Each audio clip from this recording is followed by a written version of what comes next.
Stop, now. If you continue your day the way it is, you've already lost. You didn't lose money. You didn't lose time. You lost something worse: control of your mind. Most people wake up every day like a soldier without a weapon, walking straight into the financial, emotional, and spiritual battlefield. With their mind wide open to anything that comes in, bad news gets in, fear gets in, anxiety gets in, debt gets in, exhaustion gets in, and no one realizes this isn't routine, it's invasion.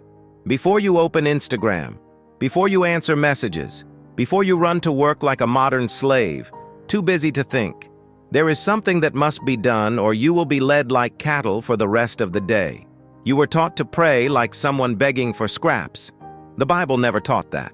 What you call prayer is often just emotional venting disguised as faith.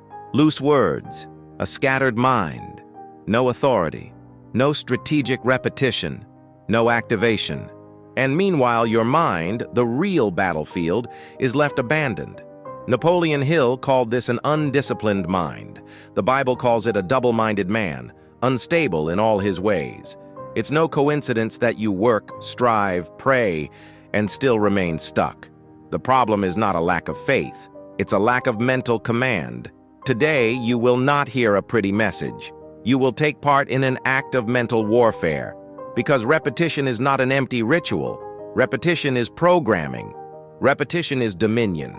Repetition is order being installed in chaos. In the Bible, the number 7 does not represent superstition. It represents a complete cycle, closure, fulfillment, a system activated. Walls fell after 7 marches. Leprosy left after 7 immersions. Redemption was sealed after 7 words on the cross. This is not poetry. It is spiritual code. Today, every word consciously declared will not only touch heaven, it will reorganize your mind, dislodge scarcity, break invisible patterns, and restore internal authority. If you are tired of living on the edge, if you feel you were born for more but something always holds you back, if you pray but see no progress, then stay. Because what begins here is not a common prayer. It is the beginning of a mental and spiritual realignment. Stop lying to yourself. It's not the economy. It's not the government. It's not your boss. It's not the lack of opportunities. It's not the devil running loose in the city. If it were only that, everyone facing the same circumstances would be at the same level. And they're not. 2 people in the same country, in the same church, with the same Bible, the same salary, the same God. One prospers, the other survives. So stop blaming the circumstances. Circumstances do not decide destiny. The mind does. The greatest trap ever created was not material poverty. It was mental poverty disguised as humility, conformity, and patient faith. You were trained to accept scarcity as if it were a spiritual virtue. The Bible never called misery holiness. It called it a defeated enemy. The problem is not outside, because what is outside only obeys what is inside. Jesus never said, "Beware of the world." He said, "Beware of the yeast." And yeast does not come from outside. Yeast works from within. The real prison is not financial, it is mental. You are not trapped because of a lack of doors. You are trapped because of a lack of internal permission to walk through them. Every time you say, "This is not for me. God hasn't willed it yet. It's not my time. I wasn't born for this," you think you are being humble, but you are only signing a silent agreement with limitation. Napoleon Hill was direct. What the mind can conceive and believe, it can achieve. The Bible said the same thing centuries earlier. As a man thinks in his soul, so is he. There is no prosperity that survives a mind trained to lose. There is no miracle that sustains itself in a mindset that sabotages its own progress. You are not behind because of the world. You are behind because your mind was conditioned to survive, not to govern. And here comes the part that hurts. You learn to pray asking for external change, when God always wanted to transform your way of thinking first. That is why Paul did not say, "Transform the environment." He said, "Be transformed by the renewal of your mind." Without that, You may even receive something, but you lose it soon after. You gain and return to zero. You move forward and then fall back, because the old mental pattern pulls you back. The enemy doesn't need to attack you if you already limit yourself. He just watches. The world does not imprison you. The economy does not control you. The past does not dominate you. What keeps you in the same place is a mind that still hasn't understood it was called to govern, not to react. As long as you keep looking for culprits outside, you will keep asking God to change things when He is waiting for you to assume internal government. This is the breaking point. Either you accept this truth now, or you keep repeating cycles with pretty verses and weak results. The most dangerous enemy never appears as an enemy. He appears as a normal thought, as reasonable worry, as prudent fear, as harmless distraction, and that is exactly why he defeats so many good people. Napoleon Hill identified this with surgical precision and called it fear, but not a loud fear, a silent fear, subtle, polite, a fear that talks to you while you pray, fear of failing, fear of losing, fear of trying again, fear of growing and not being able to handle it, fear of prospering and being judged. Hill made it clear, fear is the greatest destroyer of the human mind. And the Bible had already said it before, in different language. God has not given us a spirit of fear, but of power, love, and self-control. Self-control is not just emotional restraint, it is mental government. The invisible enemy operates in 3 ways, and if you don't see this, you will keep fighting shadows. First way the enemy operates: unquestioned thoughts. Not every thought that enters your mind is yours, but almost every thought you accept becomes a command. The Bible commands us to take every thought captive. Why? Because a loose thought becomes a belief becomes a decision becomes destiny. Napoleon Hill called this a divided mind. You want to move forward, but think like someone retreating. You pray for abundance, but decide like someone expecting loss. You ask for direction, but act in doubt. The result? Paralysis. Second way the enemy operates: continuous distraction. You think distraction is entertainment. It's not. Distraction is a weapon of war. A mind that is too busy cannot focus. A mind that cannot focus does not build. A mind that does not build lives on crumbs. Hill taught that control of attention is the foundation of all success. The Bible said the same thing when it declared, "The eyes are the lamp of the body. Where your attention goes, your energy flows. Where your energy flows, your life moves." And today, your attention is stolen all day long, not by accident, but by design. Third way the enemy operates: fear disguised as faith. This is the most dangerous form of sabotage within Christian circles. You call it waiting on God, but many times it is fear of taking a stand. You say, if it's God's will, when God has already revealed His will, but you still haven't decided to obey. The Bible does not praise the servant who buried the talent out of fear. It calls him wicked and lazy. Napoleon Hill taught, faith is a state of mind that can be induced by repetition. The Bible confirms it. Faith comes by hearing. Hearing what? The Word. Repeated, meditated on, declared. This is not mysticism. It is mental reprogramming aligned with spiritual truth. As long as you do not master your mind, you will keep asking God to do what He has already empowered you to do. The invisible enemy does not push you into failure. He simply convinces you not to move forward, and whoever does not move forward stays. There is a law operating over your life right now, whether you are aware of it or not. It does not ask permission. It does not negotiate with emotion. It simply responds to the command of the dominant mind. Napoleon Hill did not treat this as motivation. He treated it as principle. He wrote plainly in Think and Grow Rich, everything begins with a burning desire, sustained by faith, organized by the mind, and executed with persistence. This is not a pretty phrase. It is mental engineering. Now pay attention. The Bible reveals the exact same structure, only in spiritual language. First authority, Napoleon Hill, dominant desire. Hill stated that people fail not because of a lack of talent, but because they never turned desire into an irreversible mental decision. Weak desire produces intermittent effort. Burning desire produces organized obsession. He called this definite purpose. Now listen to the Bible. Delight yourself in the Lord, and He will give you the desires of your heart. Psalm 37:4.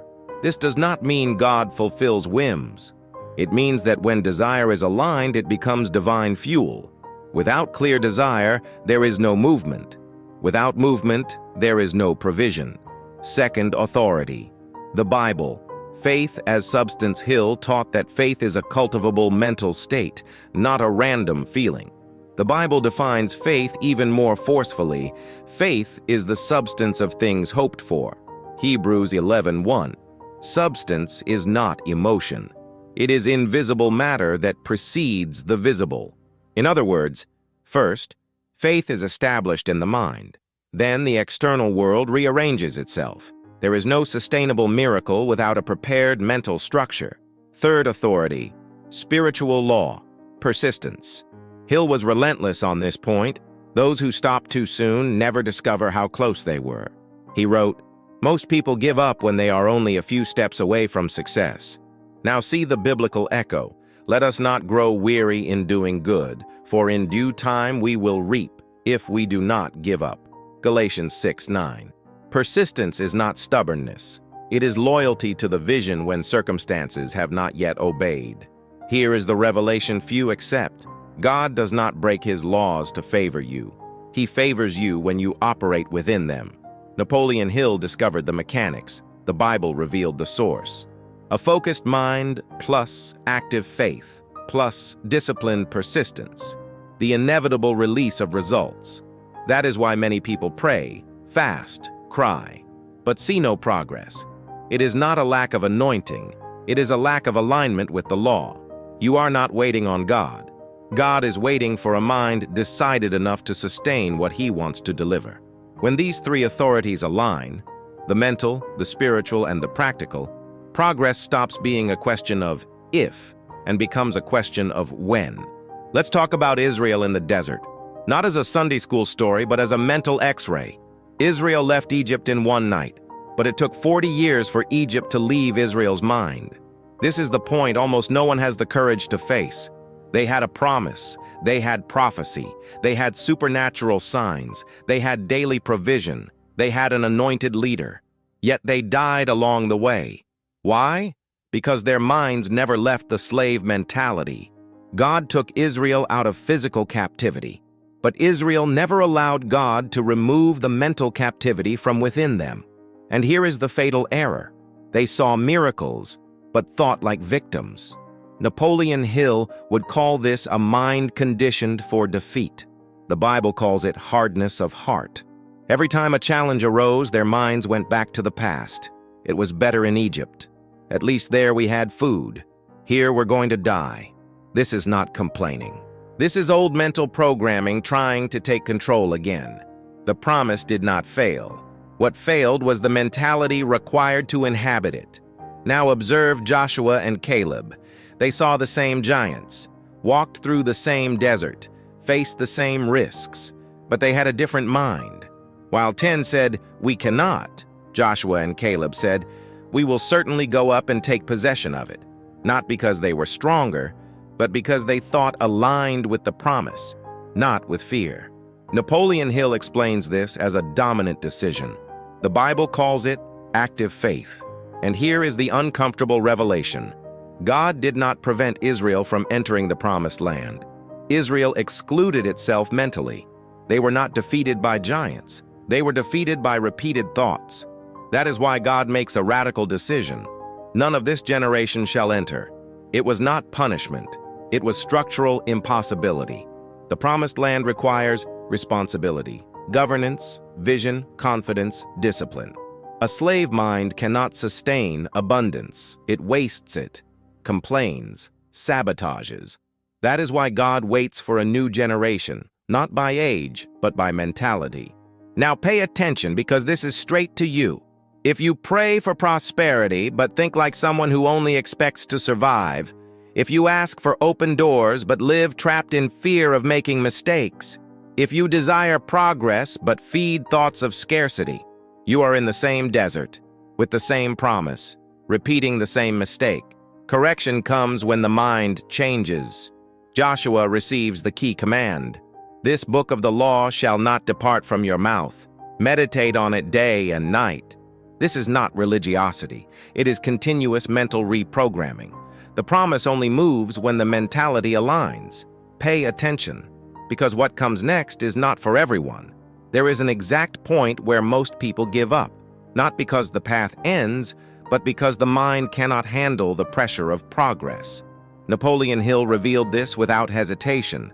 Before success, there always comes temporary defeat. Temporary, but only for those who continue. The Bible reveals the same dynamic in different language. Faith, after being tested, produces perseverance. Now understand what is happening with you. That tension you feel, that discomfort, that sense that something is missing, but you don't know what. This is not an attack from the enemy. It is an invitation to the next level. Every transition requires rupture. Every rupture generates discomfort. Every mind that is meant to govern must first bear the weight of responsibility. Most people want the result, but run from the mental process that sustains it. And here is the hidden code. The Bible is not a devotional book meant to calm weak people. It is a manual of mental warfare designed to form rulers. That is why it does not deliver everything at once. It demands meditation, repetition, positioning, declaration, mental obedience. Napoleon Hill called this directed autosuggestion. The Bible calls it renewal of the mind. Same mechanism, different names, same law. You are not stuck because you don't know what to do. You are stuck because the old version of your mind is fighting not to die. Every time you advance a level, an old system tries to pull you back. That's why so many people start strong and quit, receive opportunity and lose it, advance financially and collapse, live in cycles. There is no lack of promise. There is a lack of compatible mental structure. And here is the point of no return. Either you take government over your mind now, or you will continue to be governed by automatic thoughts. The Bible calls this captivity. Napoleon Hill calls it a conditioned mind. I call it an invisible prison. And every prison has a key. But this key is not emotional. It is not shouting. It is not euphoria. It is awareness, plus decision, plus repetition. You are about to enter an activation, not symbolic, not religious, mental. If you cross this, you will not return to your previous state. Now stop everything. Posture, breathing, total attention. This is not mystical. It is conscious mental training. Napoleon Hill taught that the mind accepts commands when focus is absolute. The Bible confirms it. Be still and know that I am God. Stillness is not relaxation. It is silencing the noise so that truth can govern. Step 1. Close your eyes for a few seconds. Visualize your life as it is today. Bills, pressures, fears, exhaustion, frustrated expectations. Now see this as occupied territory, not by cartoonish demons, but by repeated, unquestioned thoughts. See clearly, where you think small, where you delay decisions, where you hide behind spiritual excuses. Do not fight this yet. Acknowledge it. Step 2. Cut now. In a low or audible voice, say firmly, I no longer accept thoughts that do not produce life, progress, and authority. Say it again, more firmly. Napoleon Hill calls this a definitive decision. The Bible calls it repentance, a change of mind. You are not asking. You are canceling old mental contracts. Step 3. Reprogram. Now declare, one sentence at a time. Do not rush. Feel each word settle in. My mind is not an open field. It is governed territory. I choose thoughts aligned with truth, faith, and direction. I am not guided by fear, distraction, or scarcity. The Word of God is my manual. My mind obeys the truth. Faith does not suddenly fall from heaven. It comes through directed repetition. Hill called this autosuggestion. The Bible calls it meditation. Step 4. Imagine the right future. Now visualize yourself acting with clarity. making decisions without guilt, managing with wisdom, speaking with authority, working with focus, prospering without fear. See yourself calm, not anxious, firm, not desperate, conscious, not impulsive. This is not fantasy. It is mental rehearsal for the right destiny. The mind learns through repetition and imagery. God knows this. That is why He commands us to visualize the promise before possession. Step 5. Final declaration. Now say with a governing voice, I take control of my mind today. Thoughts do not dominate me. I dominate thoughts. The Lord is my shepherd. I shall lack nothing.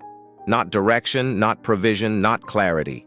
From today on, I operate with a renewed mind, active faith, and disciplined persistence. Take a deep breath.